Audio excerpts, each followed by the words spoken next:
আসসালামু আলাইকুম। আশা করি আপনি অবশ্যই ভালো আছেন। আমরা প্রতিনিয়ত যে খাবারগুলি খাচ্ছি, এই খাবারগুলি খাওয়ার কারণে আমাদের দিন দিন শারীরিক অসুস্থতা তৈরি হচ্ছে। দেখেন, আমরা কিন্তু ভাজা পোড়া থেকে শুরু করে বাহিরের খাবারে বেশি অভ্যস্ত।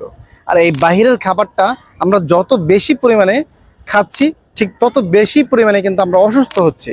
তো স্বাভাবিকভাবে যদি আমরা এভাবে চলতে থাকি, তাহলে একটা পর্যায়ে কিন্তু আমরা এতটাই অসুস্থ হয়ে যাব, তখন কিন্তু পরিপূর্ণভাবে সুস্থ হওয়া আমাদের জন্য অনেকটা ডিফিকাল্ট হয়ে যায়। আপনি যদি আপনার নিজেকে পরিপূর্ণভাবে সুস্থ রাখতে চান, আপনি আপনার খাবারের অভ্যাসটাকে একটু পরিবর্তন করুন এবং নিয়মিত পানি পান করুন। নিজের শরীরকে সুস্থ রাখার জন্য টাইম মেনটেন করে খাবার খাওয়া শিখুন। দেখবেন ইনশাআল্লাহ অল্প দিনের মধ্যেই আপনি বিভিন্ন রকম রোগবালাই থেকে বেঁচে গ্যাস্ট্রিক মুক্ত একটা জীবন আপনি যাপন করতে পারবেন। সো ভিডিওটা যদি ভালো লেগে থাকে অবশ্যই বেশি বেশি শেয়ার কমেন্ট করবেন। আপনার পরিচিত জনদেরকে গ্যাস্ট্রিক বা বিভিন্ন রোগ সম্পর্কে জানার জন্য আমাদের পেজটি শেয়ার করতে ভুলবেন না। ভালো থাকবেন।